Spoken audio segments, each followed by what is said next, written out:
प्रधानमंत्री मोदी के दूसरे कार्यकाल का पहला साल शनिवार को पूरा हो गया। इस खास मौके पर पीएम मोदी ने देश की जनता के नाम एक चिट्ठी लिखी, जिसमें उन्होंने कहा कि अगर सामान्य स्थिति होती तो मुझे आपके बीच आकर आपके दर्शनों का सौभाग्य मिलता, लेकिन कोरोना के चलते जो परिस्थितियां बनी हैं, उनमें इस चिट्ठी के द्वारा आपका आशीर्वाद लेने आया हूँ। प्रधानमंत्री मोदी ने अपनी चिट्ठी में पहले कार्यकाल का जिक्र किया। इसके बाद दूसरे कार्यकाल के पहले साल की उपलब्धियों को गिनाया। पीएम मोदी ने जनता के नाम चिट्ठी के जरिए लोगों से संवाद किया। आइए जानते हैं प्रधानमंत्री मोदी के पत्र की खास बातें। पीएम मोदी ने लिखा कि आज से 1 साल पहले भारतीय लोकतंत्र के इतिहास में एक नया स्वर्णिम अध्याय जुड़ा। देश में दशकों बाद पूर्ण बहुमत की किसी सरकार को लगातार दूसरी बार जनता ने जिम्मेदारी सौंपी थी।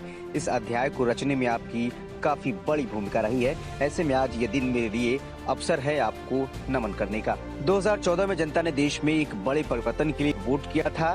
देश की नीति और रीति बदलने के लिए वोट किया था। उन 5 सालों में देश ने व्यवस्थाओं को जड़ता और भ्रष्टाचार के दलदल से बाहर निकलते हुए देखा है।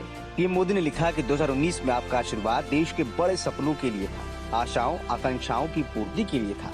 इस 1 साल में लिए गए फैसले इन्हीं बड़े सपनों की उड़ान है। सबका साथ, सबका विकास, सबका विश्वास, इस मंत्र को लेकर आज देश सामाजिक हो या आर्थिक, वैश्विक हो या आंतरिक, हर दिशा में आगे बढ़ रहा है। पीएम मोदी ने अपनी सरकार के फैसलों का भी जिक्र किया। उन्होंने लिखा कि पिछले 1 साल में कुछ खास निर्णय ज्यादा चर्चा में रहे और इस वजह से इन उपलब्धियों का स्मृति में रहना भी बहुत स्वाभाविक है। अनुच्छेद 370, राम मंदिर निर्माण, 3 तलाक हो या फिर नागरिकता संशोधन कानून, ये सारी उपलब्धियां सभी को याद है।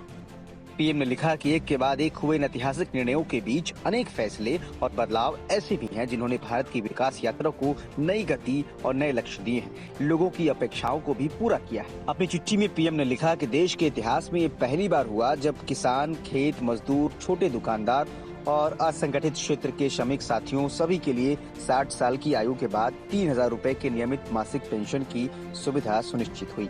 सामान्य ज्ञान के हित से जुड़े बेहतर कानून बने, इसके लिए भी पिछले 1 साल में तेजी से काम हुआ और पिछला रिकॉर्ड तोड़ दिया। यही वजह है कि कंज्यूमर प्रोटेक्शन एक्ट हो, चिट फंड कानून में संशोधन हो, दिव्यांगों, महिलाओं और बच्चों को अधिक सुरक्षा देने वाले कानून हो, ये सब तेजी से बन गए हैं।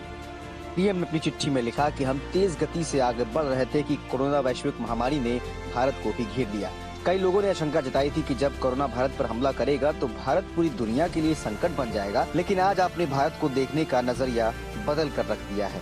ताली थाली बजाने और दिया जलाने से लेकर भारत की सेनाओं ने कोरोना वायरस का सम्मान हो, जनता कर्फ्यू या देशव्यापी लॉकडाउन के दौरान नियमों का निष्ठा से पालन हो, हर अवसर पर भारत ने ये दिखाया कि एक भारत ही श्रेष्ठ भारत की गारंटी है। पीएम ने अपनी चिट्ठी में लिखा कि निश्चित तौर पर इतने बड़े संकट में कोई ये दावा नहीं कर सकता कि किसी को कोई तकलीफ या असुविधा न हुई हो। श्रमिक, प्रवासी मजदूर भाई बहन, छोटे छोटे उद्योगों में काम करने वाले कारीगर, पटरी पर सामान बेचने वाले, सब तमाम लोगों ने असीमित कष्ट सहा है। इनकी परेशानियों को दूर करने की कोशिशें कर रहे हैं। पीएम ने अपनी चिट्ठी में पश्चिम बंगाल और ओडिशा में आए अम्फान चक्रवात का भी जिक्र किया।